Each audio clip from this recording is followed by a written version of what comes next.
And then how do you understand the different schools, and how do you find a fit? And then how do you communicate your own story? So these are kind of the broad topics we're going to go through. And the reason that we sort of feel that this is the best way to approach the conversation is because I think a lot of people who are familiar with MBA application processes, say in India, there's a lot of test-based admissions that goes on. So your CAT and then maybe a interview, a group interview, or something like that. Those are, and then also that people tend to not necessarily take the 3 to 4 years of work experience between an undergraduate degree and MBA. So the global admissions process is very different, and that's one of the things. That's one of the reasons why we structured the conversation this way, because there's a lot of planning, self-awareness, and then understanding the differences between the schools. I think things like the components is what most people think of, which is your GMAT, writing your essays, doing your interview, maybe getting that work experience. But I think what we really have to make you understand today is there's a lot more to it than that. So let me go get into that. Okay, when you think about the MBA application, there's this pyramid, and we've built this as a pyramid because there isn't a lot of overlap between these components. Okay, so the way that your data, that is your GMAT and your GRE score and your undergraduate GPA, are what they are at the time of application is a very important sort of foundation. And based on that, you can sort of think about how to plan ahead. You can't sort of, with weak data, you can't aim for the top colleges. Business programs. With strong data, you have a lot more options open. So then from among those options, how do you decide? The next sort of foundation that exists that you have control over is your work experience. So minimum of 3 years, and then depending on what the brands are in your work experience, the industry you've been in, and the function that you've been in, then you have different kinds of options for business school. So those are the two sort of foundational pieces that you can control at an earlier stage in the process. Now, when it comes to all the next 4 layers of the application pyramid, your goals, the demonstrated leadership, the extracurricular activities, and then your fit, that's where we sort of come in and help you help shape those aspects of your application so that you can be successful in the admissions process. And all of these sort of these components on the side, the essays, recommendations, resume form, and interview, those are all there as well alongside. That's something that you have to execute on. So those, as well as the 2 foundational pieces, those are sort of the given things. The other 4 things, the other 4 rectangles of this pyramid, are the ones that we want to help you understand better today.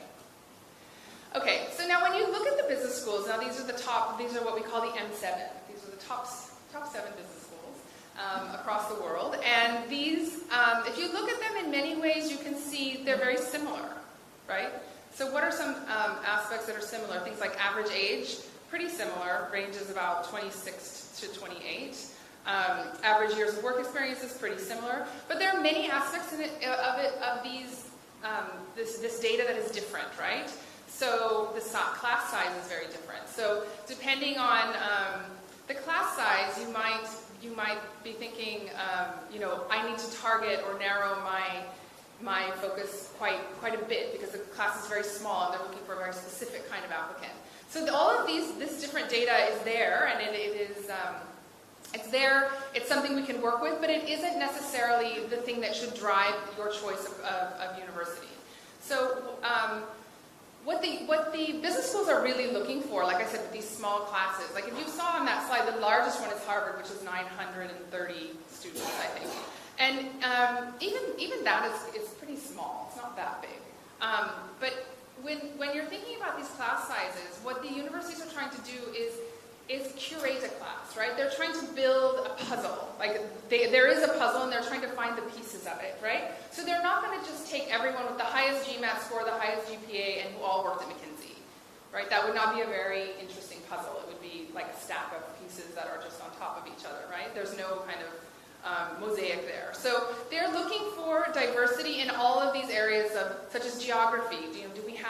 Is our international students represented from across the world? The motivation of different students. We have 10 students who want to be investment bankers. We want another 5 who want to be, arts management experts or leaders. So, there's a lot of different things that each program is looking for, and the way they put that class together has a lot to do, is very dependent on these aspects. Now, this is important because when you're thinking about applying to a business school, you may think, I want to apply to the best ones. Well, the best ones are not the same, right? They're different. So which is the one that fits you the best, and how should you sort of tailor your application to match with their ethos in a way that makes them say, this is exactly the right student for us. This is the kind of student we're looking for. So doing the research on the business school ethos and the kinds of students they're looking for can really help you succeed in the process. So these are some word clouds we've put together, and these will keep popping up through the presentation. But for example, the Stanford Business School. These are the kinds of words and the kinds of topics that come up again and again in the essays that are successful, as well as in the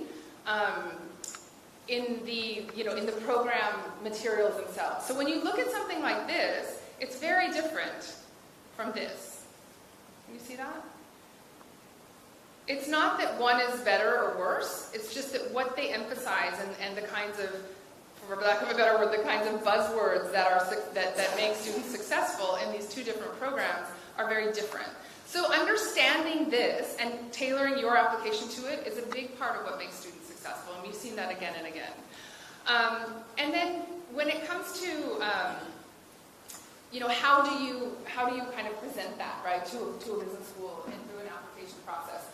There's a story you have to build, right? If you just say, I have the highest GMAT score and I have the highest GPA and I have worked in the two best firms and therefore I want to go to Harvard, it's not really a story. It's just a sort of set of data pieces. It doesn't tell me what do you think you're going to do? What do you think Harvard's going to do for you?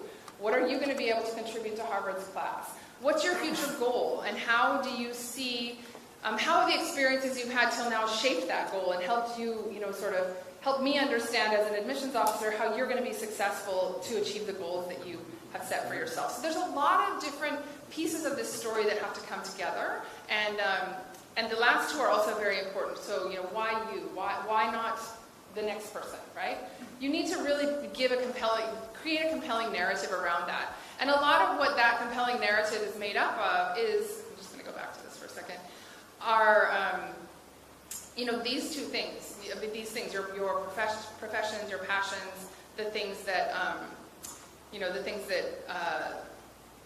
that help build your story have to do with, the choices that you've made. And so sort of articulating those choices and how you made them helps an admissions officer understand how you'll fit into their MBA class. And then the last thing is, why do you need an MBA now? So this is one of the things, I think Sandeep can talk more about this, but one of the things when we have, people call us, they all say, I want to do MBA. And then the first question we ask is, why do you want to do an MBA now? And that's oftentimes there's a blank sort of, the other end of the phone is there's no one there. Because it's just because that's just what I have to do, right? There's this natural progression, and now it's time for an MBA. Well, not necessarily, right? That's something you have to make a case for. Career goals, very important. Personal choices. Now, what do we usually mean by personal choices? It's about, say you know your goals right now, you know what you want to do, but what have you done to achieve those goals, right? You might be, like me, let me pick a random company, let me pick Deloitte, because we get a lot of Deloitte applications, but let's say you're from Deloitte, and you're doing a great job, you're having a great, in terms of career graph, in terms of promotions, everything is going great, but actually based on self-reflection, you decided that, hey, I want to help the farming industry, right? Maybe on self-reflection, you thought, I want to help the farming industry, and maybe, I don't know, somebody in your family was a farmer, and you saw how technology can really impact and help people in terms of the farming industry. But that's great. Now you go to business school and say, hey, I've been in Deloitte and I've done ABC things in Deloitte, which is great, which is good because Deloitte gives you a lot of life skills. But you say, post the MBA, I want to come and I want to get into the farming industry.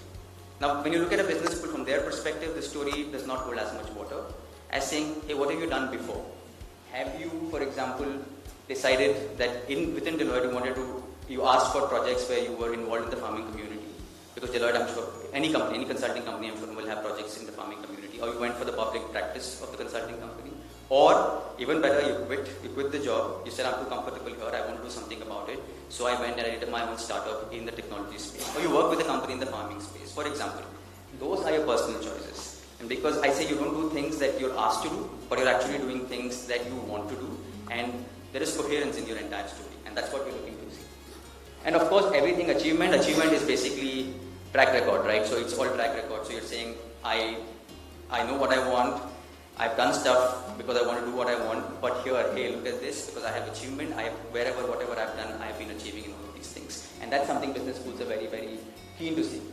And Kim touched upon this, but the point of this is that MBA is a professional degree, right? It's not like an undergraduate degree where you have to do it. It's more of a question of what do you want to do, where do you want to do it. But in MBA, it's a decision you're personally making. Should I go for it, should I not go for it? So it's a very personal decision, and you have to say MBA this year makes perfect sense for me. And that's the reason why we added this point where we said rationale for why you need an MBA now. And that's what business schools make you see.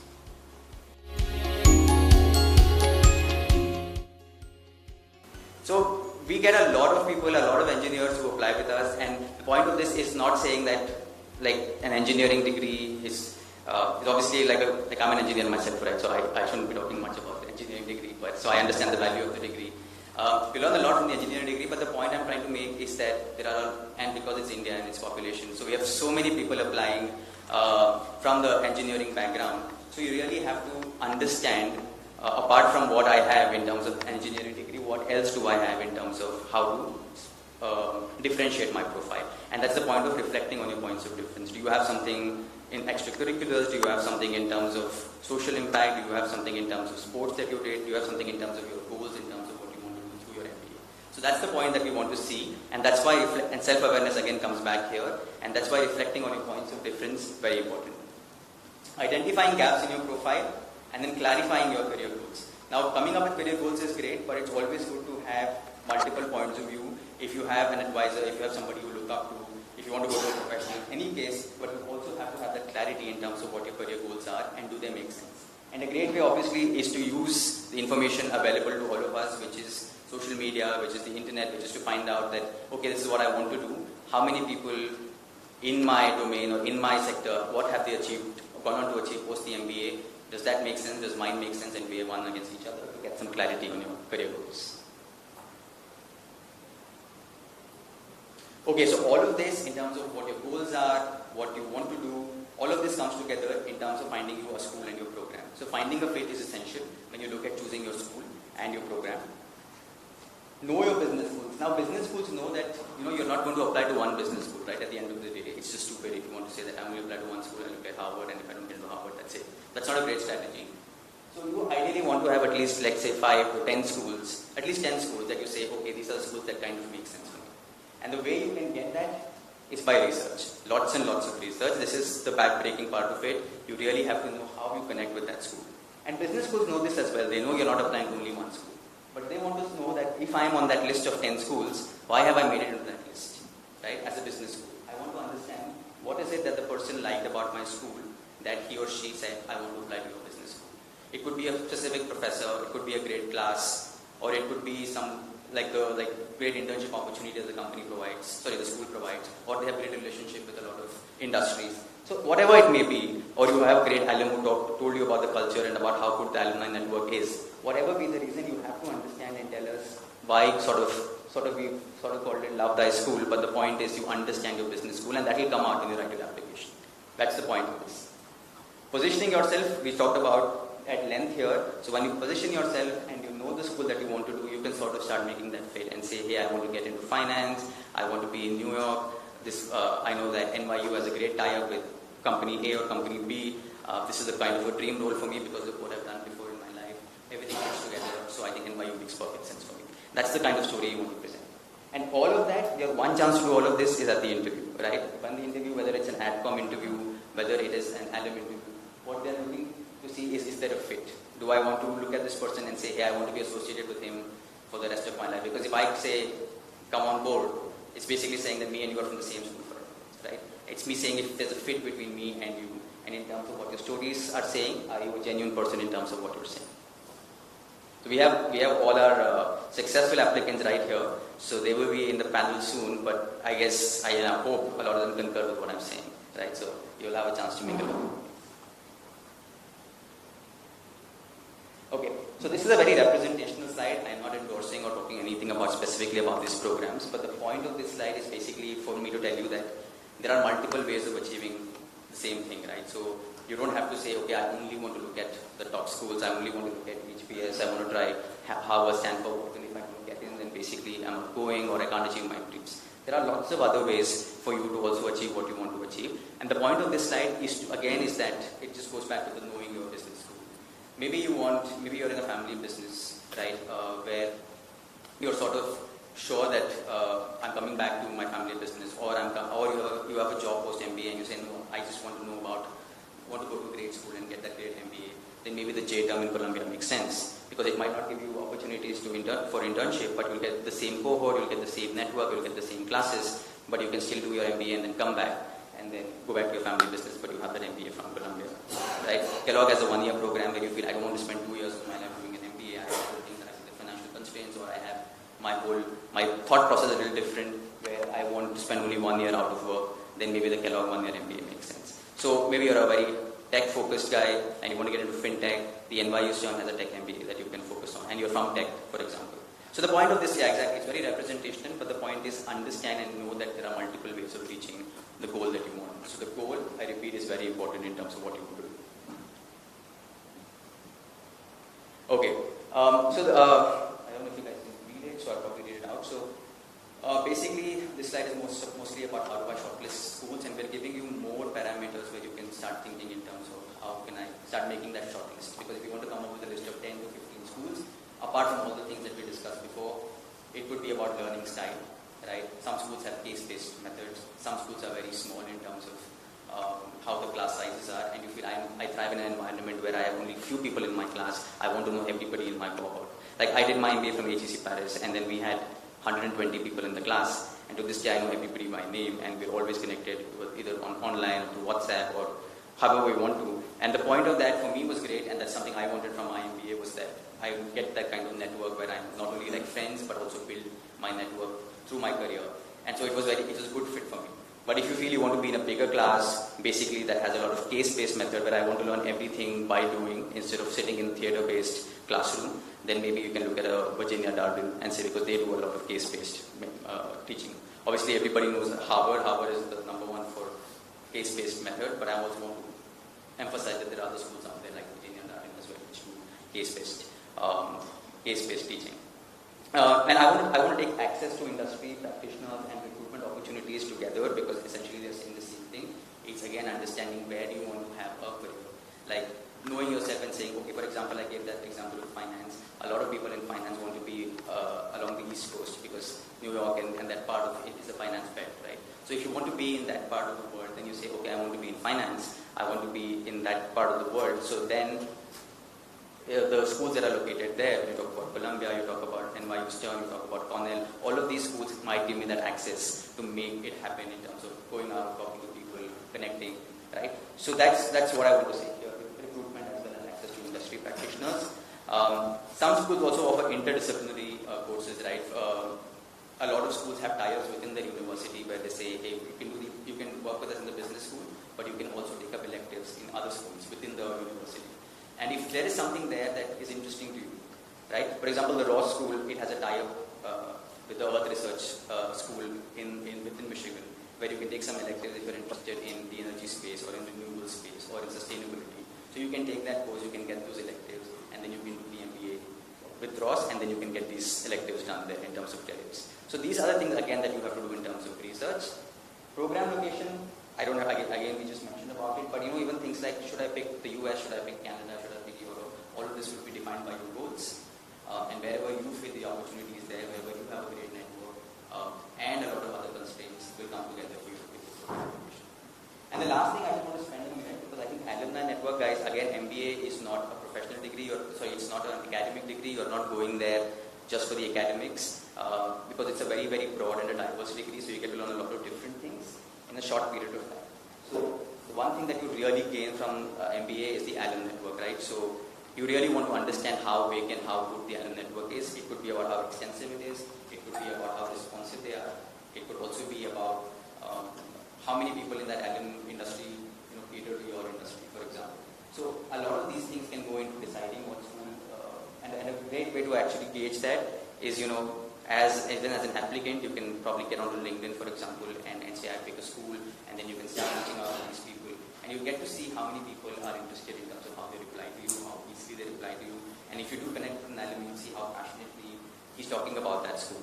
So that gives you that sort of a feeling about how the engagement is going to be once you do the MBA from that school as well. Okay, so now you know what your goals are, you know what location you want to apply, you also know that like in terms of how to shortlist a school. So you have your list of 10 schools, right? Now how do I categorize these schools? Right now these are words that you might have seen a lot, which is stream, target, and backup.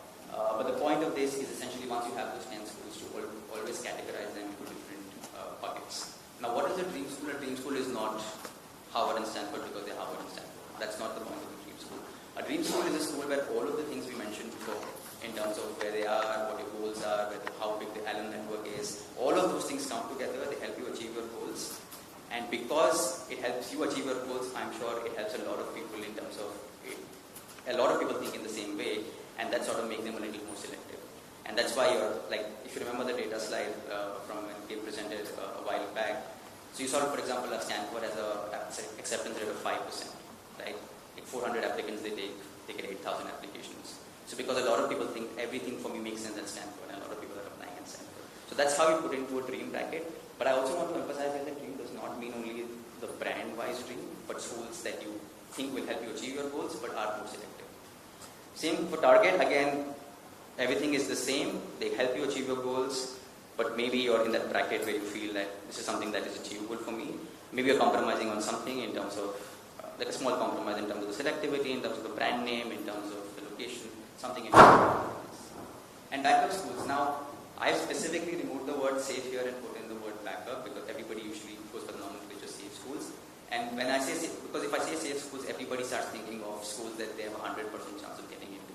And that's not the point of safe schools. Safe schools are also schools where you still have to think in terms of your goals and still say, does it make sense? Because if you're in finance and you get some school in some other part of the country, maybe it doesn't make sense for you to go to that school just because it's easy to get in.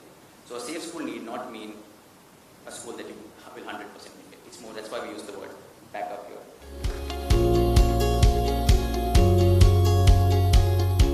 So I want to just talk about the MBA essays, and I think these 3 points, they're reflective, interesting, and relevant. Interesting is a bit of a vague word, but what we mean by that is, making your story but finding yourself, the interesting aspects of your story. What is it, if you just tell me that, if the question, and again, the MBA application essays vary, but from across different MBA programs. So for example, and I'm just making this up, but for example, say Kellogg might ask you 3 questions, and one of them has to do, talk about a time you did something beyond your job description and made an impact or something like that. Whereas another school like Harvard just says, tell us what else we need to know, right? That's quite open-ended. So they're saying, you've sent us all this information in the application, now we want to know something more about you, for that you think we should know. What else should we know?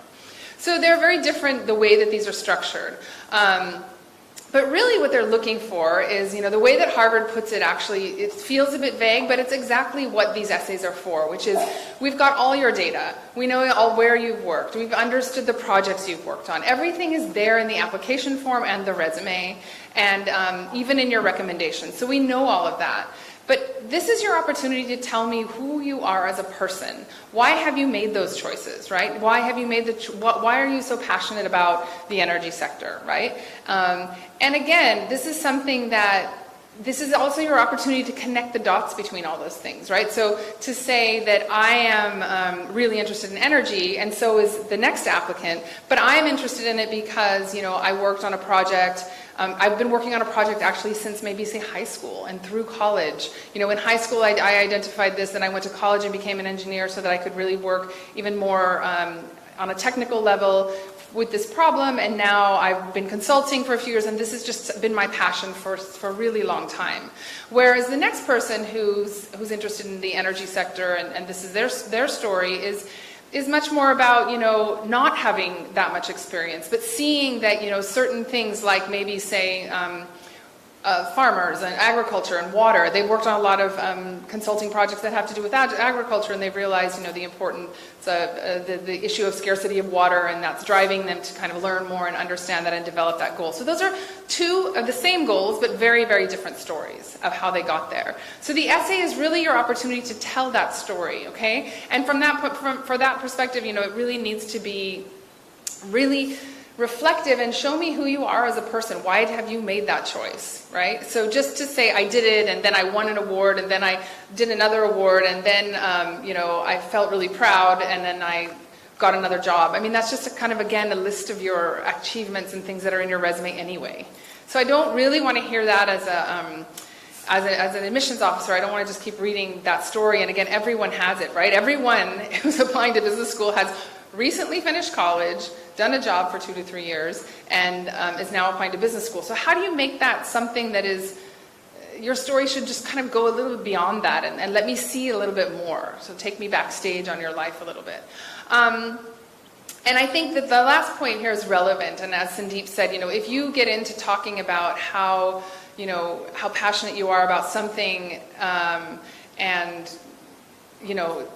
I'm just trying to think of an example of, but anyway, you're talking about something that you're really passionate about, or a way of learning that really works for you, but you find out later that, or you never find out because you never do the research, that university does not actually endorse or promote or support that kind of learning, right? They're all about, flipped classrooms or something, and what you really want is one-on-ones with faculty. That's a very different learning style and a different sort of learning structure. So you need to make sure you know the university and that you're talking to them in their language. Otherwise, it just feels like a big disconnect, right? Because the last thing they want to see, if I'm sitting at, Michigan Ross, the last thing I want to see is an essay that looks like it really, suits Harvard. I can tell that you wrote this essay for Harvard, but you're applying to Michigan Ross. Like I would be able to know that, and I would probably not be very interested in that applicant. So you need to make each and every essay very specific. And like I said, it should not be, a laundry list of your achievements that are already there in your essay. It shouldn't be copy-pasted from another business school's application, because like we're trying to emphasize here, each one is different, and what students need to say is different in every case. And it shouldn't be a job description. So this is my... Yes, this is what I think the MBA team hears from me a lot. They'll say, can you look at this essay? We're not sure, it's kind of missing something. And so then I'll read it, and the question is, when have you made an impact in your career?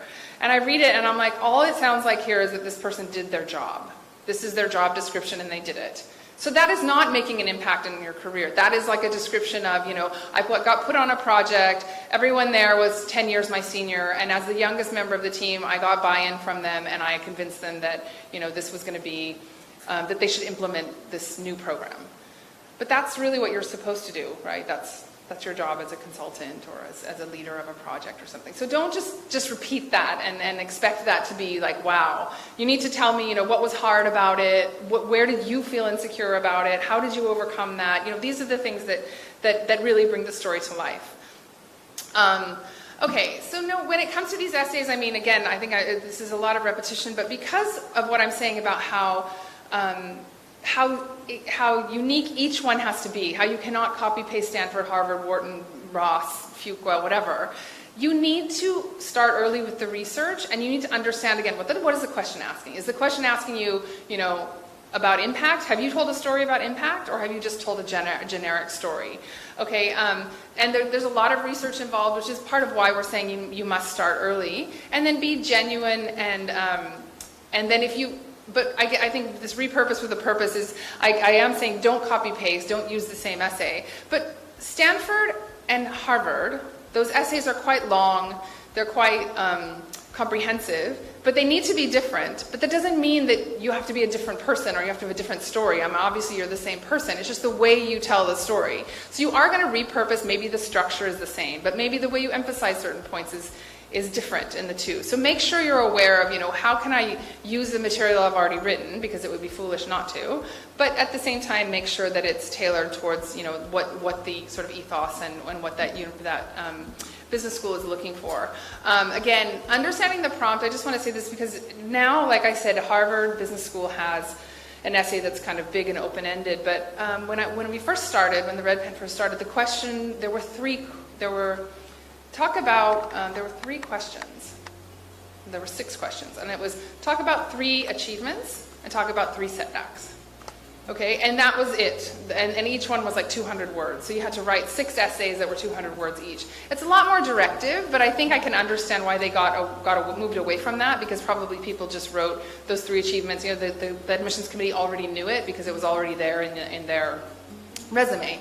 So they changed it now. But when we used to work with that essay, what often would happen with the 3 setbacks, actually they weren't setbacks. So when it says here, understand the prompt, you know, you really have to make sure you're answering the question. Because if you write me, you know, 3 stories that actually don't sound like setbacks, it's going to just raise a bunch of other flags and questions. So make sure that you are answering the question properly and really trying to understand what is it that they want from you and give that to them. Yeah, that's it. Okay. Now, this is one of the ways that we do tell students to, especially applicants, especially to start the process. You don't have to always end with this, and sometimes, you know, this kind of a framework can turn out to be really boring in the end. It's like just kind of, you know, box standard, straightforward, but it does help you get the story out, right? You know, so what we often tell students to do in the beginning phase of this essay writing is work with the STAR framework, and STAR, I'm sure all of you know, is situation, task, action, result. So making, sort of creating a bank of your stories from now, especially if you're a few years away from this, it's a really good idea to make sort of a bank of these stories so that when these essay questions come up, you can say, you know, I have got these experiences and I've written them all down in this format. Now let me see how I can kind of manipulate these essays and these stories in a way that helps me tell the right story for this university. But the STAR framework is something I think that helps people think, how do I get started, right? I don't know what to say, so how do I get started? Do that with many of your different experiences.